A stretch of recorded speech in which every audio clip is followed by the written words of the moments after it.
Guys, today I want to do a video on my 2016 top gear. And this is the gear, not necessarily that was released this year, not all of it was, but overall the gear that I have acquired and used over this year that has really impressed me. Also keep in mind, this isn't so much of a recommended gift guide kind of video. I'm not trying to suggest that you guys run out and buy any of this gear, but just wanted to bring it to you guys and show you guys some of the gear that I'm pumped to be using. And I know not all of you are familiar with all of the gear that I am using right now and some of the newer stuff. So without any further ado, I wanted to get into the knives. Not that one. So I'm going to start off with least exciting to most exciting, and keep in mind all of this gear is pretty exciting, at least for me, because to make it into this list, I'm not just going to pull really boring gear. So just because this is the least exciting, it's still pretty exciting. So this is the LT Wright Camp Muck, and I have got to use this knife quite a bit so far, especially in dressing small game like birds and squirrels, and I have found this knife to be extraordinarily capable in field dressing, gutting, skinning, that kind of thing with smaller animals, as well as bushcraft tasks. And I really was unsure about this knife because it seemed a little small in the beginning, but overall I have accustomed nicely to it. Do keep in mind as well, this isn't going to be a review on any of this gear. I'm just going to be talking about it. Full reviews are to come toward the spring. You guys can expect to see reviews on all of this, spring to early summer. And that sounds like a long time, but unless our winter actually heats up, it is quite cold, especially most days. It's ranging into the negative 20s right now, so, or high negative teens, like negative 18. So I'm not really able to get out to the woods. So that will explain why it takes a little bit longer to do reviews up here. So the next piece is the Schrade SHF 42D. This has been another exciting knife for me because I've been out of this Chinese/Taiwanese made knives for quite some time. I've really only been using American and like European made knives, like Italy and Sweden. But overall, I wanted to get back and really test out some of these knives that were made overseas and were more budget friendly. And this knife has definitely been a very impressive knife for me. And so definitely expect a review on that.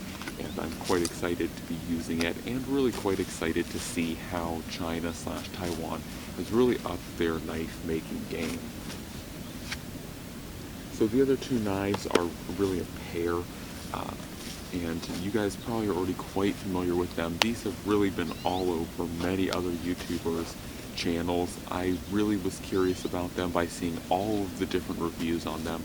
I pretty much had to go pick one up for myself because I was like, wow, this is just really interesting. That is the Mora Garberg, and when I got it in hand, and having used it for a little while now, I can say I am amply impressed with this knife. If you guys haven't got one yourselves by now, of course I'm going to be doing a full review on it, but I can already tell you guys this knife is amazing, and I would highly encourage getting this knife. And the reason why I'm so excited about this knife is that unlike these other two knives that are wins on many different accounts, this knife is just a win on so many accounts. Pretty much everything from budget to handle design, quality, everything about this knife is just a win.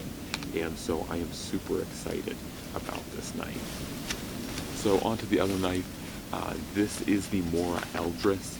This is a knife that really goes alongside with the Mora Garberg. I think this was really more made to be a companion to that knife, but it can serve as a companion to really any other knife.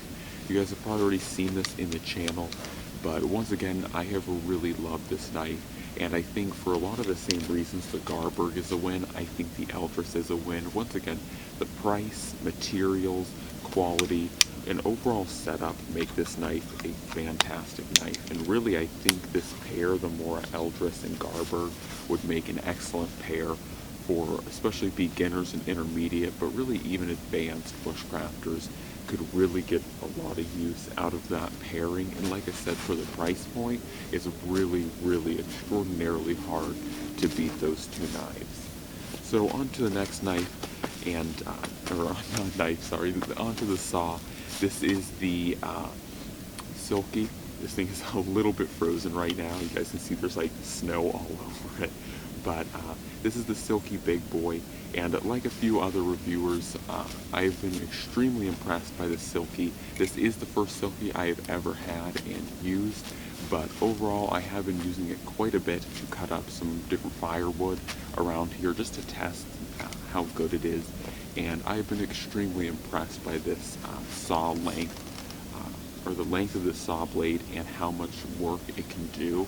It is a very impressive blade, and especially for its size package. I mean, when packed down, it's this small, and unlike the buck saw that I've been using, I mean, that's all it takes to get it out. So overall, once again, a review will be coming on this, but I have been very impressed with the folding saws slash this large of a folding saw.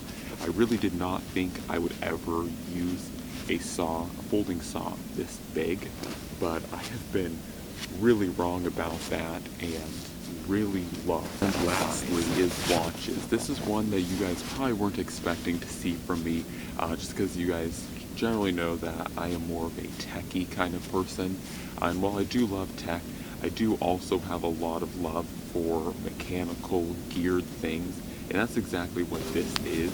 This is a full analog watch made by Timex. This is the Timex Expedition Sierra, and once again I'll be doing a full review, and I'm going to roll in some close-up pictures of this gear so that you guys can see it a little bit better.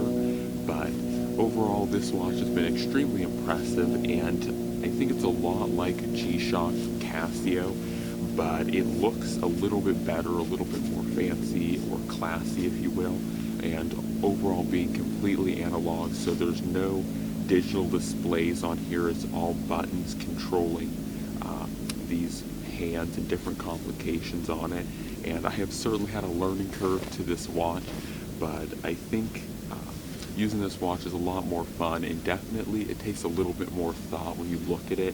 You have to understand what all is going on or what you're trying to gain out of this watch.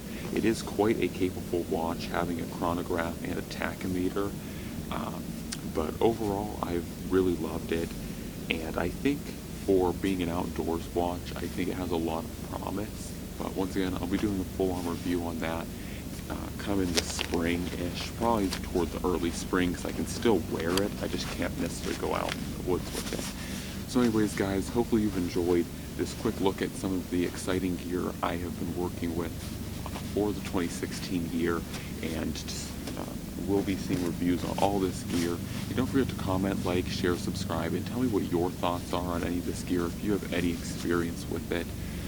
And in the description, I think I'm going to try and put a description or write out all this gear like I normally do in some of my other videos to help you guys with clarifying any of this stuff. That is it, guys. As always, I'm out.